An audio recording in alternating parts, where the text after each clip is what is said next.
Welcome to episode 4, not Star Wars, episode 4 of I Know What You Watched last week. So, what did we watch?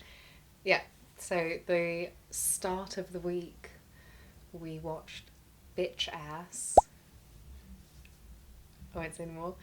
Then as a midweek high we found the Midnight Meat Train. And to round it all off, we finally, and I emphasise finally, because it's about time, watched... Oh. You see what I did there? Watched Amityville. The original. From 82. One. So as always... From 82, right. 82 that was. Yeah, I'm 99% sure I think that was actually something I was going to ask you when we were doing this, because I wasn't sure. Yeah, okay. Reserve my comments. In order from least favourite to favourite. Yeah, well, there's no question this week on my favourite, which was... Least favourite. Oh, from least favourite. Right. Oh, no. No, you're right. We do go the other way, don't we? I don't remember. I don't know. I don't know. I don't watch my own stuff back, apparently. I do it to... What should we high go degree. Third to first. I'm trying to remember because I drew the little trophies. Yeah, that's what's come through my head as well. I was just thinking, I was like, did we do it that way, or I keep psyching myself out, thinking one way and then the other. Let's go third place. So worst first. All right. It's shockingly actually quite difficult, but I am gonna go with Bitch Ass in third place. Mm-hmm. Then Amityville. Mm-hmm. And by quite a long shot, my top space goes to the Midnight Meat Train. Oh, yeah. So I've gone slightly differently. In third place for me is Amityville. Second place is Bitch Ass. And in first is Midnight Meat Train. So what would you like to discuss first? I think we should start with Bitch Ass because it's probably less known. So that's your third place and my second place. Yeah. And I should make a small caveat to this discussion here, which was that we had a rare day of drinking a little bit, so I can't say that I was completely sober when we watched this film. I wasn't. Can only have helped the experience, but it also means that my memory is a little bit fuzzy. So I go into that with bearing that in mind. But there is How something... unprofessional. There is something that just was standing out for me the whole time and has stuck with me, which was the bizarre framing. Mm-hmm. All the different... So they used at least 2 or 3 different framing formats for different... Can you hear the cat? Yeah, I wonder if we can hear Kayla yowling in the background, my cat. Actually, I mean, that's our resident werewolf. That's way spookier. If she comes through on this microphone, then she's loud. Anyway, let's carry on. No one needs to be distracted by pussy on this show. So, the next thing I was... What? It's a cat. The next thing I was going to say was that the best thing about the whole thing happens right at the start for just like a minute or something. Do you know what I'm talking about? No. You don't know what I'm talking about? No. Candyman opens the show. Oh yeah, how could I forget Tony Todd? Yeah. In I'm gonna guess 16:9 I don't know.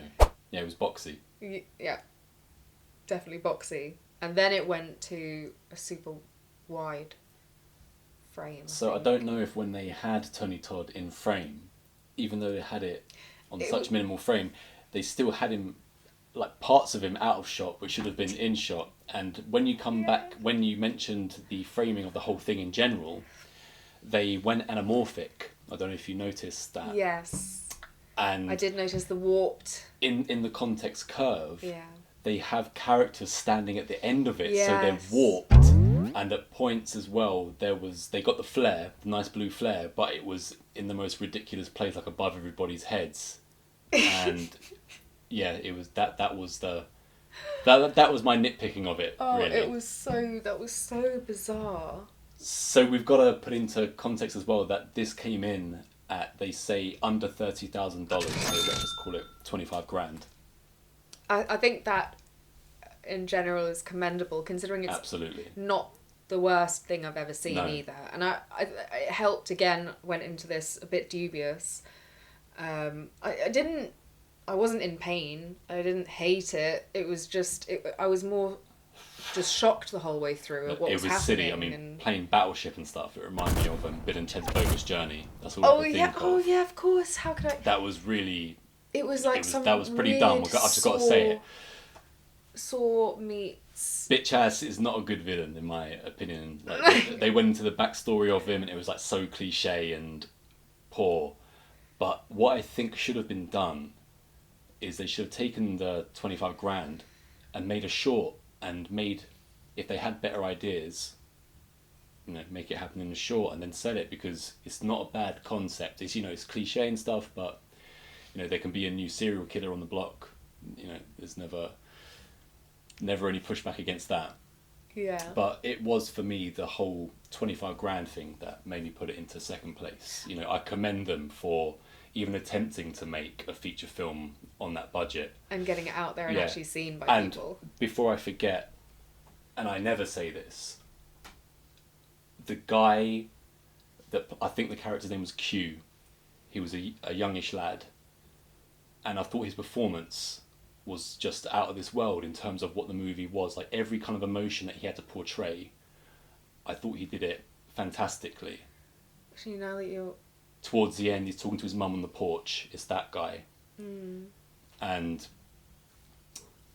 yeah, I really think that it's such a bizarre thing now to see someone in a really low budget movie and have real chops. I think he's got like incredible potential. I just believed everything that he did, and that was my big takeaway after not enjoying the movie so much. But I thought that he just owned it. That's someone that I'll give him his... I would look out for and think that that's someone that I'd love to cast in a movie, because I think he could do a lot. He's very relatable.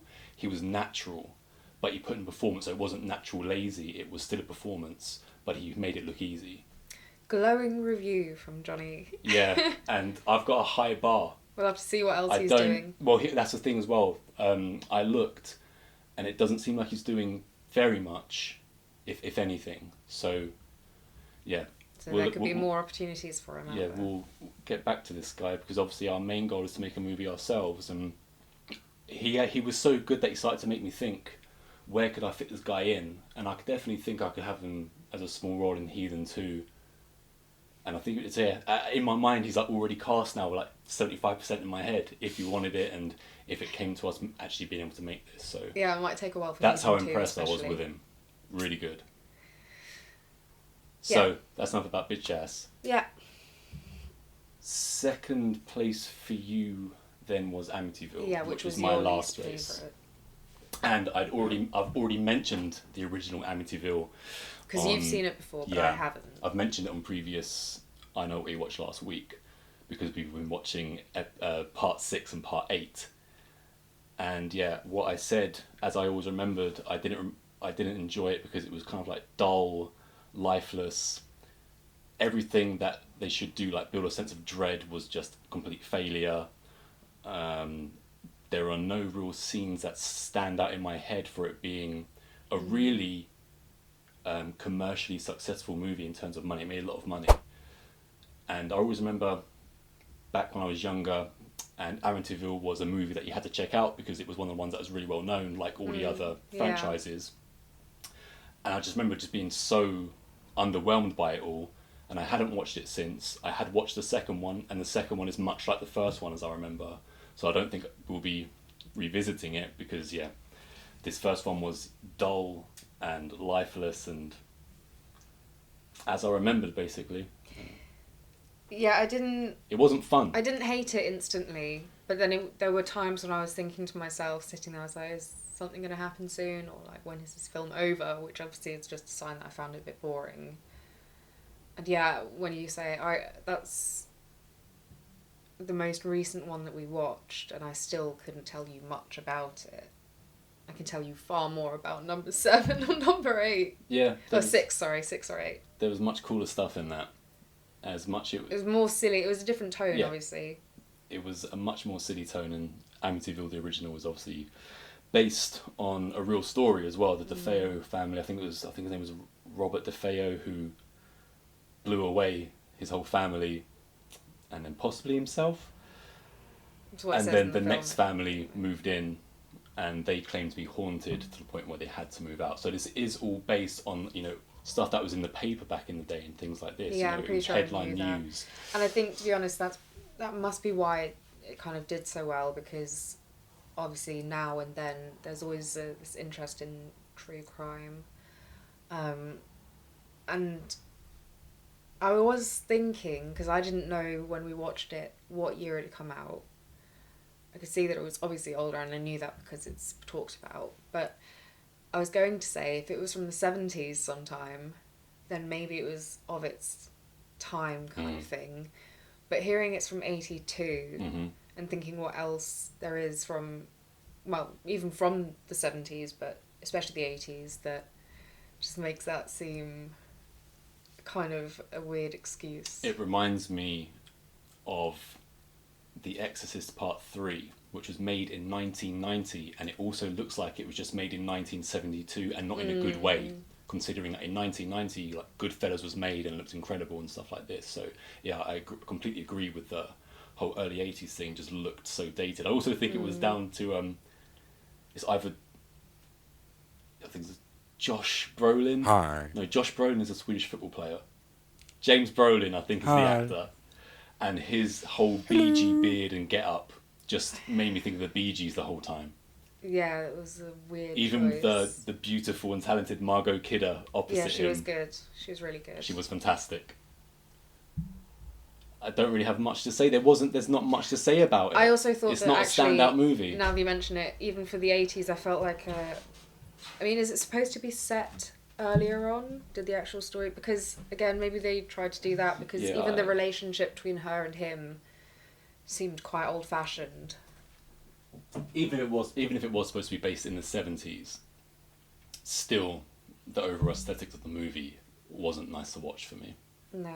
But that was something that's just coming back to me again, is I found her... the woman's role to be very old-fashioned. Again, it didn't make me think of the 80s. Not that the 80s was, like, necessarily the epitome of perfection. Well, no time ever really has been, if you ask me. But it certainly was. I mean, she didn't ever really say anything, and even when he was a bit of an arse, well, a lot of an arsehole. Yeah, he became an arsehole quite quickly, didn't he? He was a piece of work at points, and she was just really meek and forgiving, and she didn't even really defend her kid so much. But I still liked her. I'm not saying she was weak, but it just felt like of a time when women were supposed to be... Everything that you just said, it wasn't even a problem for me. I didn't really even... I noticed it, but it's not something I thought about. Just the rest of the movie. No, but I'm saying it's part of what aged the film for me as well. Okay. Was the persona of the wife and husband dynamic. I'm trying to think of a horror scene from it. Like a real horror scene. They had the black goo, which makes an appearance in number 8. And apart from that, I can't think of much. There's nothing standing out. And there's lots that I could mention about part 6 and part 8. Yeah, I keep having images in my head, but then I remember they're actually from a Zach Bagans show we watched last night, and I'm like, oh no, wait, that was something completely different. Haunted Museum. Yeah. Yeah, cool show. Let's move on from Amityville because it's done as far as I'm concerned. Yeah, I won't be watching that again. So in first place, both of us put The Midnight Meat Train. Yeah. From the beginning of this, it sounds like I'm going to say this is like my favourite film ever. It wasn't. It was just way better than the other two, and it was a good film. I would watch it again. I think it's the best film we've watched in a while on these episodes. Yeah. That we're reviewing. It's top film overall so far, probably, yeah. But it was distracting, but also interesting, because so many of the shots, including the settings, the sort of lighting setup, were so similar to the film you mentioned we were hoping to make. You've described to me. Heathen. And Heathen, and every time I saw one of these shots, I was like, it's Yeah, right there. They had everything. Right there. You know, it is kind of cliche, but you know, the vapor rising from the ground, alleyways. Just I thought the cinematography, it was just completely up my alley. This guy, it's almost like he could copy and paste certain parts of what he did in this movie when Bradley Cooper was walking around the city and put it directly into Heathen. I absolutely loved it. Yeah, And, let's get a matte painting artist to do essentially a rip-off of that. And just add the steam and the actors. Maybe we'll even work with this guy, who knows? That would be amazing. It was that good. And I knew beforehand, I'd known for years that this was based on a Clive Barker short story. And I had no idea. Obviously I'm such a fan of Clive Barker, but what put me off watching it was just silly things like, oh, it's straight to DVD pretty much, and Vinnie Jones is in it, and I just thought it would be really, really stupid. But to its credit, again, even though they've really stretched out Clive Barker's short story, and not, I don't need everything, you know, completely explained through anything like that, but some of it is just really, really random, it's just popped in towards the end. But with this movie, I think that it was the best I've ever seen Vinnie Jones. He was just made for this kind of role because he's an imposing guy. He has a real look of menace in his eyes. And he didn't have to speak. He didn't have to say any lines. So it's almost like early Schwarzenegger when he said Schwarzenegger was the best and most iconic he's ever been when he was a Terminator, when he had, you know, 2 lines in the movie, and he could just be, you know, the imposing guy that he is. So Vinnie Jones is almost like a stuntman in this movie. That's essentially his role. He's just going around killing people in vicious ways and doing a really good job of it. And this is the kind of thing that I'd like to see him do a bit more of. Yeah, he was imposing and intimidating, which is everything that character needs to be. And I liked that I had no idea really where it was going. So for me, not knowing it was Clive Barker, not knowing it was going to be supernatural, basically not knowing anything, it was really interesting to see how it unfolded, and it did surprise me at a few of the twists and turns. And I also actually really liked the character and the way it was written for the policewoman. Because with the early interactions, especially when she's sort of taking the statements or, you know, whatever like that, it's just nailed perfectly that I can completely believe this character, and she's really annoying, but she's also quite good. She's just not getting it. So I can respect that character. I could tell she was in on it. Yeah, okay. But I still didn't dislike it or anything. I'm not saying that. It was just... I liked it. The whole movie, you know, it's not rewriting the wheel or anything. It's just classic, almost cliche-ish, with in the movie version anyway, randomness. Before we get to the randomness, there's something that we, I guess, slightly disagree on, and that is Bradley Cooper's performance. So I forget when this movie came out. It was like early to mid-thousands, right? Early to mid-noughties. So this might have came out the year before or the same year that Bradley Cooper was in The Hangover, which completely launched his career into the stratosphere and put him into the A-list that he is now. Much like when Renee Zellweger and Matthew McConaughey were in that Texas Chainsaw Massacre, and she was about to star in Jerry Maguire. It just happened at the same time. And I thought it was pretty cool to see him in a movie like this. I started to think to myself, I've seen a few Bradley Cooper movies, and this is probably my favourite Bradley Cooper movie. Kudos for him to being in such a cool movie. Yeah. If he even realises, I don't know if he thinks it's cool to be in a Clive Barker adaptation or to be in horror. I don't really know much about him, to be honest. No, neither do I. I know nothing about him. Why would we? But I did know that... But I liked him. I get it, you liked him.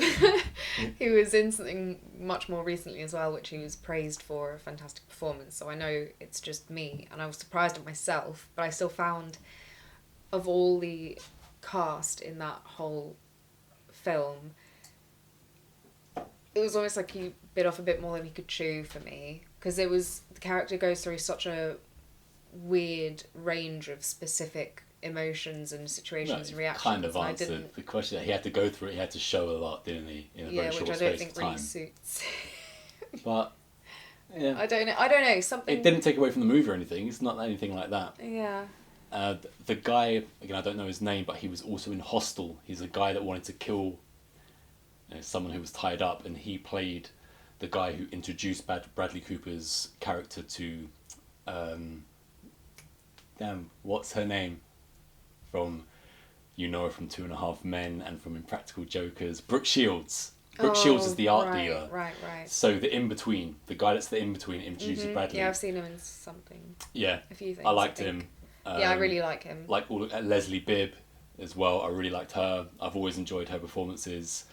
That's Bradley Cooper's girlfriend. Or fiancée I thought in the movie. all of them were good, and maybe that's why to me when there was the more turbulent emotions. I don't know. I feel like I say this all the time, and it makes me seem like I'm really picky, but then I only point out when something was... We're picky people, I guess. Yeah. I've just got to just reiterate that I really like this movie. I really liked it, and like you said off camera, I definitely want to watch it again. Yeah, I would definitely watch it again. I loved even though every time there was murder and mayhem on the train, it took a less realistic approach. In terms of compared to when Bradley Cooper is walking around the city and things like this, and when he's in his apartment and everywhere else, it was a much more almost like animation style of brutality, I thought, at points.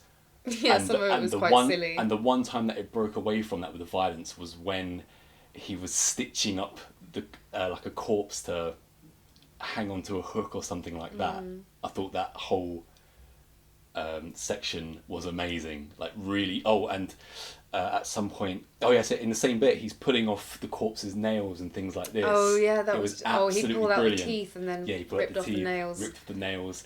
And was sewing him up for me. But yeah, and then they had the whole fact that the abattoir and all the hanging carcasses and that being kind of part of it. I really like the scene where Bradley Cooper's trying to evade Vinnie Jones in the meat locker. That was really cool. And yeah, there wasn't anything that I really didn't enjoy about this movie. One of the thoughts I had was, in the murder scenes on the train, if they'd kept the realism of the rest of the movie, it would have been a completely different movie. And I wonder if it was like a conscious choice to make it more... It certainly had a supernatural feeling to it. Yeah, and it also had an eye, coming towards the camera when it got gouged out and stuff like that. So it did have a lot of, That's just re-jogged my memory that, all the special effects were hilarious. Mm-hmm. Yeah, it was not a comedic film, but I have to say the gory effects and stuff were pretty entertaining. What's really cool is, after watching the movie, I just went onto the trivia, and I'll warn you now, if you're our 1 or 2 subscribers watching this is a spoiler. Most things. Yeah. So here we go. At the beginning of the movie, when it starts, when the guy is moving down the carriage, and the killer is doing his business in the other carriage, and he looks back at the guy that we see slip in the blood, that's Bradley Cooper.